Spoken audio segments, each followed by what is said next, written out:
George Muller చెప్పినటువంటి మాట, word of God is our only standard and the holy spirit our only teacher. ఎప్పుడైతే నా teacher పరిశుద్ధాత్మని వాక్యం మీద, దేవుని ఆత్మ మీద ఆధారపడతావో మంచి డైరెక్షన్ దేవుడు ఇవ్వడం ప్రారంభిస్తాడు. ఫూల్గా ఉండకండి. ఇక్కడ ఈ పక్షి తన పిల్లలను పోషిస్తుంది.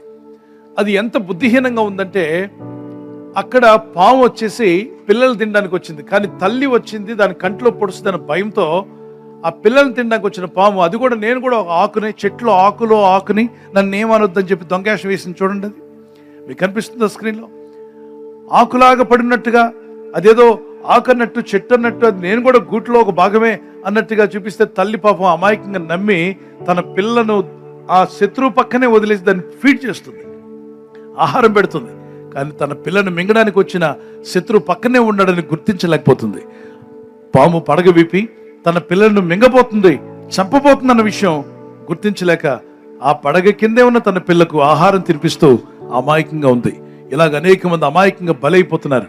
వాళ్ళు మోసం చేసేవాళ్ళు, నీ జీవితాన్ని తగలబెట్టేవాళ్ళు, మోసగించే మోసగాళ్ళు, ప్రేమ పేరుతో లేదంటే ఇంకొక పేరుతో, ఫేస్బుక్లో ఫ్రెండ్షిప్ పేరుతో, వాట్సాప్లో రకరకాలుగా సోషల్ మీడియా ద్వారా నీ ఎద్దుకు చేరుతున్నారు నిన్ను నాశనం చేయడానికి.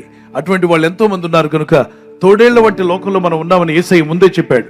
అందరూ మంచోళ్ళని అనుకుని మోసపోవద్దు. తోడేళ్ల వంటి స్వభావం కలిగిన మనుషులు ఉన్నారు. కనుక దేవుడు ఒక్కడే నమ్మదగిన వాడు. చేయతి గట్టిగా చెప్పండి, దేవుడు ఒక్కడే మరోసారి గట్టిగా, దేవుడు ఒక్కడే నమ్మదగిన వాడు. నమ్మించి మోసం చేసే నయవంచకులు ఎందరో ఉన్నారు ఈ ప్రపంచంలో.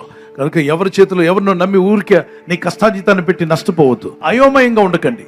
యవన కుమార్తెలు చాలా మంది అయోమయంలో పడి జీవితాన్ని అనేక విధాలుగా పాడైన తర్వాత ఏడ్చుకుంటూ, నా జీవితంలో నేను అలా ఎందుకు చేశాను, ఇలా ఎందుకు చేశాను, ఆ తప్పుడు ప్రేరేపణకి ఎందుకు లోపడ్డాను, ఆ మెసేజ్ ఆ రోజే డిలీట్ చేస్తుంటే బాగుండేది, ఆ వ్యక్తికి నో అని చెప్పుంటే బాగుండేది, ఈ మార్గంలో వద్దనుకుంటే బాగుండేది, ఆ రోజు డ్రగ్స్ ఇచ్చినప్పుడు నాకు వద్దు అని చెప్పి వెళ్ళిపోయి ఉంటే బాగుండేది, ఆ ఆడపిల్ల ఫ్రెండ్షిప్, మగపిల్ల ఫ్రెండ్షిప్ అని నా చదువును పాడు చేసుకున్నాను కదా, ఆ రోజు ఆ ఫ్రెండ్షిప్ వద్దనుకుంటే నాకంటే ముందు చదువుకుని వెళ్ళి ఎంతో మంది బాగుపడ్డారు, నేను కూడా బాగుపడి ఉండేవాడిని కదా. చేతులు కాలేక ఆకులు పట్టుకోవడం కంటే ముందుగానే మనసు మార్చుకొని తెలివిగా బతకడం నేర్చుకో. దేవుని వాక్యం చెప్తున్న ఒకడు తెలివి లేకుండా మంచిది కాదు. Everyone should have God's wisdom. దేవుని వాక్యం కలిగి, దేవుని వాక్య జ్ఞానము కలిగి ఉండడం మీకు మేలు. ప్రతి దినము విలువైనదే.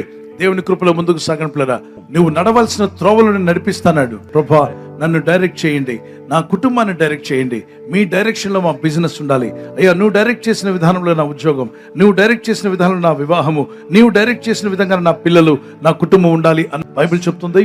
మొరపెట్టారట వాళ్ళు, దేవుడు విని అద్భుతాలు చేశాడు. దేవుడు మిమ్మల్ని దీవించి బలపరచునుగా. ఆమె.